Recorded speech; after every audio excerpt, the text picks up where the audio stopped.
Morocco কেন মুসলিম প্রধান দেশ হয়ে কুরবানি নিষিদ্ধ করলো? মরক্কো একটি মুসলিম প্রধান দেশ 2025 সালে ঈদ উল আজহায় পশু কুরবানি নিষিদ্ধ করেনি, বরং দেশের রাজা মোহাম্মদ ষষ্ঠ নাগরিকদের প্রতি অনুরোধ করেছে যে তারা এই বছর কুরবানি প্রথা থেকে বিরত থাকেন।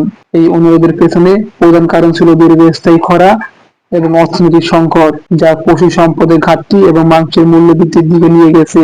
প্রধান কারণসমূহ: এক, দীর্ঘস্থায়ী খরা ও পশু সম্পদের হ্রাস। মরক্কো টানা 7 বছর ধরে খরার সম্মুখীন হয়েছে, যার ফলে 2016 সালের তুলনায় 2025 সালে গবাদি পশুর সংখ্যা 38% হ্রাস পেয়েছে।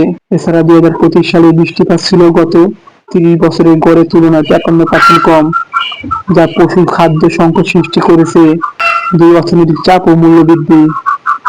খরা ও খাদ্য সংকটের কারণে পশুর দাম উল্লেখযোগ্যভাবে বেড়েছে, যা নিম্ন আয়ের পরিবারগুলোর জন্য কুরবানি করা কঠিন করে তুলেছে। অনেক পরিবারকে কুরবানির জন্য ঋণ নিতে হয়েছে, যা আর্থিক চাপ বাড়িয়েছে। 3, ধর্মীয় ও সামাজিক দিক বিবেচনা। রাজা মোহাম্মদ ষষ্ঠ তিনি দেশের সর্বোচ্চ ধর্মীয় নেতা। তিনি উল্লেখ করেছেন যে ইসলাম ধর্মে কোরবানি করা বাধ্যতামূলক নয়, বরং সুন্নাহ। তিনি জনগণকে উৎসবটি প্রার্থনার দান, পারিবারিক বন্ধন জোরদারের মাধ্যমে পালনের আহ্বান জানিয়েছে। 4, খাদ্য ও নিরাপত্তা পরিবেশগত বিবেচনা। পশু সম্পদের হ্রাস দেশের খাদ্য নিরাপত্তার জন্য হুমকি সৃষ্টি করেছে। কোরবানি বন্ধ রাখলে পশুর সংখ্যা পুনরুদ্ধার ও পরিবেশগত ভারসাম্য রক্ষা করা সম্ভব হবে। সরকারি পদক্ষেপ: মাংসের দাম স্থিতিশীল রাখতে গবাদি পশু ও মাংস আমদানির উপর শুল্ক ও মূল্য সংযোজন করা হয়েছে এবং ভ্যাট মওকুফ করা হয়েছে। অস্ট্রেলিয়া থেকে 1 লক্ষ ভেড়া আমদানির জন্য চুক্তি স্বাক্ষরিত হয়েছে।